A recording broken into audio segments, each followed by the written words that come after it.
Hai semuanya, jumpa lagi di channel DD TV. Bagi kalian yang baru berkunjung atau baru tahu channel ini, silahkan subscribe terlebih dahulu. Ketika kita membahas negara Myanmar, mungkin yang terlintas di benak kita adalah pengusiran etnis Rohingya. Negara Myanmar juga menjadi negara yang tertinggal dibandingkan negara ASEAN lainnya. Myanmar adalah negara yang kaya dengan giok, batu permata, minyak bumi, gas alam, dan mineral lainnya. Ketimbangan pendapatan di Myanmar adalah salah satu yang terlebar di dunia, karena sebagian besar ekonomi dikuasai oleh sebagian orang yang disokong oleh militer. Myanmar memiliki luas wilayah 676.578 km persegi, sedangkan jumlah penduduk Myanmar pada tahun 2020 sekitar 62.531.000 jiwa, dengan kepadatan 70 jiwa per kilometer persegi. Penduduk Myanmar terdiri dari beberapa kelompok etnis. Kelompok terbesar adalah etnis Burma, yaitu turunan Tibet Burma sebagai pewaris bangsa Vius dan Mon, yang menempati wilayah di sekitar Sungai Irrawaddy. Sedangkan penduduk Myanmar mayoritas penganut Buddha. Penduduk Myanmar bekerja di sektor pertanian, meliputi pertanian sawah, tegalan, perkebunan, ladang, dan lain-lainnya. Sebelum bernama Myanmar seperti sekarang ini, Myanmar dulu bernama Burma sebelum diganti oleh Inggris. Ketika Inggris mencaplok apa yang sekarang menjadi Myanmar selama abad ke-19, mereka menyebutnya Burma berdasarkan kelompok etnik dominan yaitu Burman. Setelah itu, Inggris mengaturnya sebagai salah satu provinsi kolonial India. Pengaturan ini berlanjut hingga 1937 dan akhirnya Burma dipisahkan dari provinsi kolonial India dan dijadikan koloni terpisah. Bahkan, setelah negara itu merdeka pada tahun 1948, negara itu tetap menggunakan nama peninggalan Inggris, yakni Persatuan Burma. Pada tahun 1962, militer mengambil alih pemerintahan untuk pertama kalinya dan mengubah nama resminya pada tahun 1974 menjadi Republik Sosialis Persatuan Burma. Pada tahun 1988, terjadi aksi protes massal yang membuat Jenderal Ne Win terguling dan posisinya digantikan oleh junta militer yang baru. Insiden tersebut membuat kerusuhan berskala besar dan ribuan orang dilaporkan tewas. Massa pun mengubah nama Republik Sosialis Persatuan Burma menjadi Persatuan Burma. Tapi setahun kemudian, pada tahun 1989, junta militer mengadopsi undang-undang yang mengubah nama negara itu menjadi Persatuan Myanmar. Selain mengubah nama, junta militer mengubah nama ibu kota dari Rangon menjadi Yangon.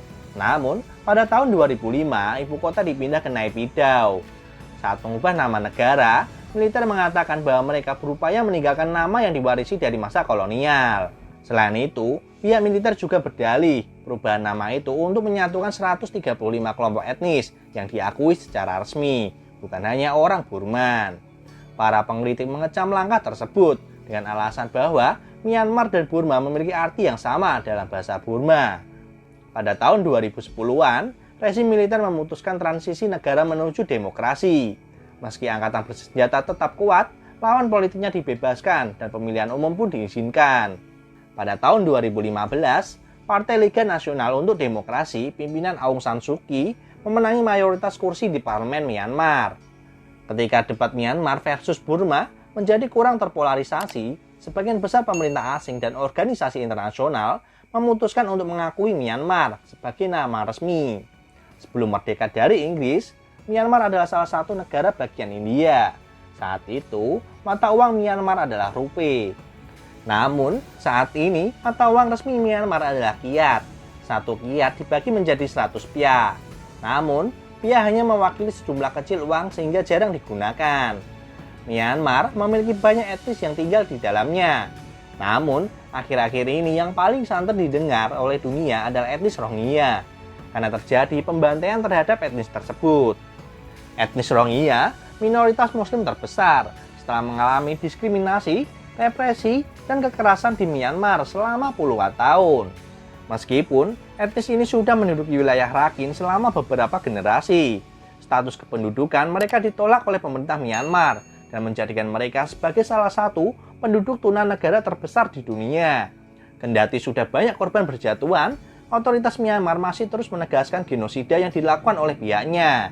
Penyerangan oleh tentara-tentara Myanmar pada Agustus 2017 merupakan satu dari 3 pembantaian terbesar yang dilakukan pemerintahan Burma terhadap etnis ini sejak 2012 dan 2016. Operasi militer Myanmar terhadap tersangka teroris di negara bagian Rakhine sejak Agustus 2017 telah mendorong lebih dari 1,5 juta Muslim Rohingya mengungsi ke negara tetangga Bangladesh. Otomatis, tragedi tersebut merusak reputasi pemerintahan baru Myanmar di mata internasional dan menyoroti tentang cengkeraman militer yang berkelanjutan. Aung San Suu Kyi telah menjalankan tugasnya sebagai penasihat negara sejak akhir militer memerintah pada tahun 2016. Namun, reputasi pimpinan gerakan pro-demokrasi ini terpukul pada tahun 2017 karena perlakuan pemerintahnya terhadap komunitas Muslim Rohingya yang menurut PBB sebagai korban pembersihan etnis di tangan militer. Nah, itu tadi sejarah singkat negara Myanmar. Sampai jumpa di next video. Jangan lupa like, komen, dan subscribe.